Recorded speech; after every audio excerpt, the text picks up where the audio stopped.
હું જ્યારે આવ્યો ત્યારે 2 ડિગ્રી હતું, અત્યારે 4 ડિગ્રી છે. બધી જગ્યાએ આપણે નીકળીએ ને પછી જ કંઈ સારું થાય. What did you say? Wait what? કીધર. દોસ્તો આ રીતના હોય, પહેલાં રાઈસ નાખે, પછી 3 ઓપ્શન આપે. શયનખંડમાં એટલા લપાઈને હોતા હોય ને અમારા દહીંભાઈ.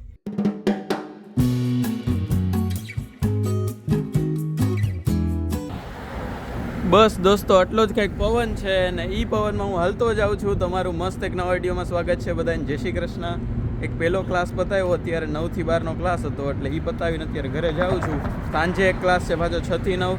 અત્યારે ઘરે જઈએ, થોડીક રસોઈ કરીએ અને બાકીનો મસ્ત દિવસ ચાલુ કરીએ. આજુબાજુનો માહોલ છે ને કંઈક આવો છે. અત્યારે હું 35માં રોડ પછી 36માં રોડ ઉપર હતો અને આપણે જવાનું છે અત્યારે ચાલીને 31માં રોડ સુધી. વાદળછાયું વાતાવરણ છે અને 4 ડિગ્રી તાપમાન છે. હું જ્યારે આવ્યો ત્યારે 2 ડિગ્રી હતું, અત્યારે 4 ડિગ્રી છે. ચાલો ત્યારે ચાલતા ચાલતા ઘરે પહોંચી જાય અને રસ્તામાં જે કાંઈ હોય એ બતાવતો જાઉં. દોસ્તો આ બિલ્ડિંગ જે છે ને, આ આખું જે કાચવાળું તમને દેખાય છે, એ બિલ્ડિંગ અત્યારે કોલેજ ઓફ એન્જિનિયરિંગ અને CCI એટલે કે college of computing and informatics, આ બેયની ભેગી અહીંયા કોલેજ બને છે અને બેનું બિલ્ડિંગ બને છે. અને એવી વાત છે કે 2027 સુધીમાં છે ને એ ફંક્શનલ થાય. પણ કેવું પ્રોબ્લેમ થાય કે બધી જગ્યાએ આપણે નીકળીએ ને પછી જ કંઈ સારું થાય. PDPUમાંથી હું નીકળો તો કે PDPUમાં અત્યારે એવું કે એક બિલ્ડિંગ નવી બને છે એમ, એટલે એવી રીતના જ કંઈક હોય. બાકી જો કેટલું નજીક પડી જાય. અહીંયા ક્રોસમાં છે ને જો આ FMC બિલ્ડિંગ, એની નીચે મારું ઘર છે. જો આ બ્લુવાળી જે દેખાય જ ને, આ વાળી, આની નીચે મારું ઘર છે, બરાબર છે. તો ખાલી અહીંથી આ મારીઓ સ્ટેચ્યુથી આવીને ખાલી આટલું હાલી જવાનું એટલે થઈ જાય. આ 33મો રોડ છે. અત્યારે મારે ક્યાં જવું પડે તો કે ત્યાંથી હાલી અને આમ આખું આગે સુધી 36મા રોડેથી જવું પડે એમ. પણ તોય આપણે હોય ત્યારે કંઈ સારું નહોતું એટલે વાંધો નહીં. હવે એ તો આમ કહેવાય ને કે મીમ છે ને સાચું પડી જાય આવું થાય એટલે. દોસ્તો મારું ફેવરિટ શાક બનાવવાની શરૂઆત કરી દીધી છે. મગની દાળની શાક. આપણે ભેગી લસણની ચટણી છે એને મેં પાણીમાં આમ ઘોળી નાખી છે. તેલ હમણાં ગરમ મૂકું છું અને વઘાર કરું છું. અને રોટલી છે એ કાઢી લીધી છે. ચાલો ત્યારે જમવાનું સેટ છે, બનાવીને બતાવું. મસ્ત શાક બન્યું જ ને, ખબર જ હતી તમે આજ કહો. મસ્ત જો મગની દાળનું શાક બન્યું છે, રોટલી છે, છાશ છે, આપણો જેઠિયો છે. તો દોસ્તો હું મારો દોસ્તાર આવેલા છે અત્યારે જીમમાં જવા માટે. મેં એને એમ કીધેલું હતું 2-3 દી પહેલાં કે આપણે હવેથી અમુક વર્ડ છે ને એ તને હિન્દીમાં હું શીખડાવીશ. તો મેં છે ને એને એવું કીધું હતું કે આપણે જીમમાં કેવી રીતે ક્યાંય જવું હોય ને ભેગું, ત્યારે એમ કહેવાનું ચાલો, બરાબર છે.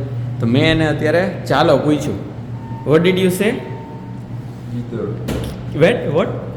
કીધર. મેં એને એમ શીખડાવ્યું કે કોઈ તને એમ કહે ને કે ચાલો એમ, તો એની સામે તારે એમ પૂછવાનું કીધર એમ, ટૂંકમાં ક્યાં જવું છે એમ. એટલે મેં અત્યારે ખરેખર પૂછ્યું ને એને યાદ હતું એમ. એટલે મેં કીધું કે મેં કીધું ચલો એમ, તો એ મને કે કીધર એમ. ભાઈ જબરું હે યાર, ગ્રાસ્પ કરે હે એમ. ધીમે ધીમે છે એને હિન્દી બોલતો અમુક વર્ડ છે જે કી વર્ડ છે આપણે જે રોજના વપરાતા એ બધા બોલતા કરી દેવું અમુક. દોસ્તો જીમ આવી ગયા છીએ અને સાંજે હજી 4:30 જ વાગ્યા છે ને જો અત્યારે ઓલમોસ્ટ સૂર્યાસ્ત થવા આવ્યો છે. એટલે આપણે હમણાં 6 વાગે ક્લાસમાં જતા હોઈશું ત્યારે હાવ અંધારું હોય છે. આવી રીતનું છે જો આખો બહારનો અત્યારે નજારો. ચાલો દોસ્તો તો સાંજના લેક્ચરમાં રાત્રે નીકળો છું જવા માટે. 5:45 વાગ્યા છે, 6 વાગ્યાનો ક્લાસ છે. આજુબાજુ જો આટલું અંધારું છે. આમ તો આટલું અંધારું એટલે આનાથી વધારે અંધારું રાતના થાય જ નહીં, આટલું જ અંધારું રહે, પણ આવું છે. ચાલો ફટાફટ ક્લાસમાં પહોંચી જાય. 7 ડિગ્રી તાપમાન છે એટલે ખીચામાં હાથ મૂકી દઉં છું આ ક્લિપ રેકોર્ડ કરીને. મળીએ ક્લાસ પછી. હાલો દોસ્તો અત્યારે ખબર નહીં ક્યાંક વાલ તૂટ્યો છે કે એવું કંઈક છે આપણા ટૂંકમાં ફિલાડેલ્ફિયાના અમારા બાજુના ભાગનો, એટલે ખબર નહીં પાણી નથી આવવાનું એવું અત્યારે સ્ટાન્ડર્ડમાંથી મેલ આવ્યો. અને હું અહીંયા આવ્યો ત્યારે એક જગ્યાએ તો પાણી બંધ જ થઈ ગયું હતું. એટલે એવું કરીએ કાલ સવારે પાછું 8 વાગે આવવાનું છે એવું લખ્યું છે એમાં.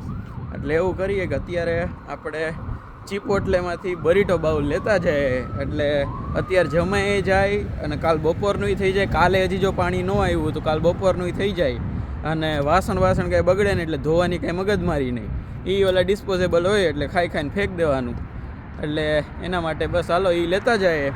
અને કેટલા ટાઈમ પછી આમ મેં લાલીભાઈ આવ્યા હતા ને ત્યારે ખાધું હતું, એટલે આજથી 1.5-2 મહિના પહેલાં. અત્યારે પાછું ટ્રાય કરીએ. હાલો ત્યારે બતાવું તમને કેવું હોય. છો દોસ્તો આ છે ચીપોટલે. ચાલો જાય અંદર ને કરીએ ઓર્ડર.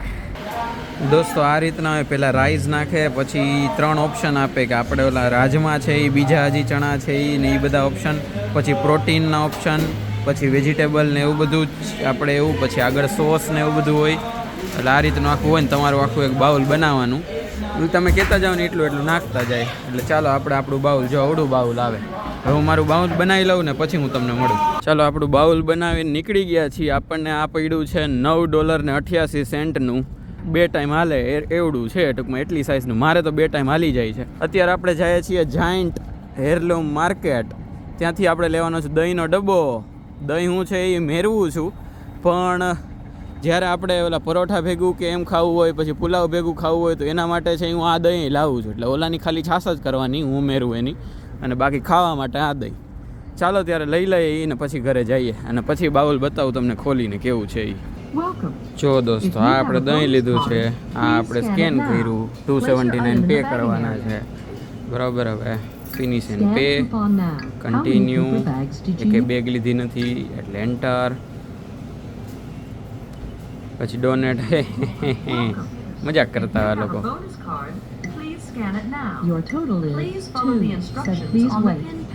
ચાલો કાર્ડથી કરી દઈએ પે અને નીકળીએ ઘરે. હવે ઘરે જઈને મળું ડાયરેક્ટ. ચાલો દોસ્તો, થોડાક દિવસ મેં પહેલાં કીધું હતું ને કે જો અહીંયા રોડ ખોદી નાખી, ગટર નાખી હતી ને 2.5 દિવસમાં જ કામ પતી ગયું. તો જો અત્યારે ઓલી બાજુ કરે છે, અને ન્યાય જોજો તમે. હું તમને છે ને કાલ કે પરમદી પાછું બતાવીશ બ્લોગમાં.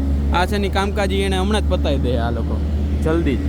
દોસ્તો, અત્યારે જો આ બરીટો બાઉલ છે આવી રીતનું છે. ઉપરથી તમને ચીઝ દેખાતું હશે, સ્પિનચ દેખાતી હશે, અને બાકી છે ને નીચે ટમેટાનું કાચું ને બધું છે ભેગું. આપણે મકાઈના દાણા છે, નીચે ભાત છે, એની ઉપર એક ગ્રેવી છે, અને 2-3 ક્રીમ છે, સાવર ક્રીમ છે, પછી અલગ અલગ 2-3 ચટણી છે. ટોટલ આ ટાઈપનું કંઈક બાઉલ લાગે છે, ને આ માથે જો ચીઝ નાખેલું છે. ચાલો ત્યારે મસ્ત જમી લઈએ. અને પાણી ખરેખર નથી આવતું. આપણે દોસ્તો દહીંને જમા મૂક્યું હતું, એટલે હવે આપણે એને છે ને એના આમ શયનખંડમાંથી આપણે એને બહાર લઈએ અને ફ્રીજમાં મૂકી આવીએ. કેમ કે પછી છે એ એટલું બધું ખાટું થઈ જાય કે જેની કોઈ હદ નહીં રહે. એટલે ક્યાંય ગયા ખોવાઈ ગયા.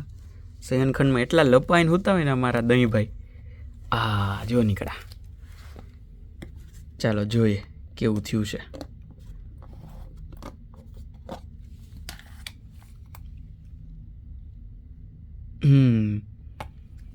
બરોબર છે. ચાલો દહીંભાઈને આપણે ઠંડા કરી આવીએ.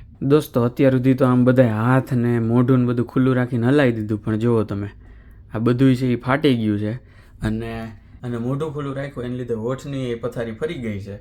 એટલે હવે કોઈ જ રીતની બેદરકારી રાખવામાં આવશે નહીં. બધું પહેરીને આખું બધું આમ પેક વેક કરી, આમ મફલર કરી, ખાલી આંખ અને એ ચશ્મા તો પહેરેલા જ હશે. આટલો જ ભાગ ખુલ્લો હોય ને એ રીતના નીકળવામાં આવશે. હાથમાં હાથ મોજા હશે. અને વ્લોગ છે એમાં તમને ક્યારેક બહારની ક્લિપ ઓછી દેખાય ને તો સમજી જાવ મેં મોજા પહેર્યા હશે. અને મોજામાં જો હું મોબાઈલ ચાલુ રાખું તો તમને દેખાય, બાકી નહીં દેખાય.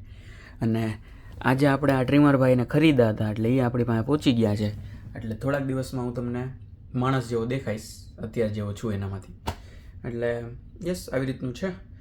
અને બસ જમી લીધું છે અને મજા આવી. મારો તો ફેવરિટ છે બરીટો બાઉલ. કોઈ અમેરિકામાં હોય, ટિપ્સ જોતી હોય કે બરીટો બાઉલમાં હું ન ખાવું છું, મને કહેજો. ઓકે.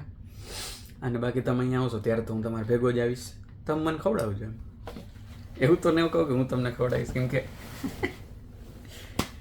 મળશું નેક્સ્ટ વ્લોગમાં. વિડીયો પહેલાં તો શું કરવાનું, લાઈક કરી દેવાનું. ગમ્યો હોય કે ન ગમ્યો હોય પણ નીચે કોમેન્ટ કરી દેવાનું, એટલે મને ખબર પડે કે હું કરવાનું છે. અને ચેનલને સબસ્ક્રાઈબ કરી દો, વિડીયો શેર કરી દો, બધું જ કરી દો. ઓકે, મળશું નેક્સ્ટ વ્લોગમાં કાલે. ત્યાં સુધી બધાય ખુશ રહેજો ને મસ્ત રહેજો, આબાદ રહેજો ને હસતા રહેજો, અને ખાસ ખાતા પીતા તો રહેજો જ. મળીએ છીએ. ચલો બાય બાય, જય શ્રી કૃષ્ણ.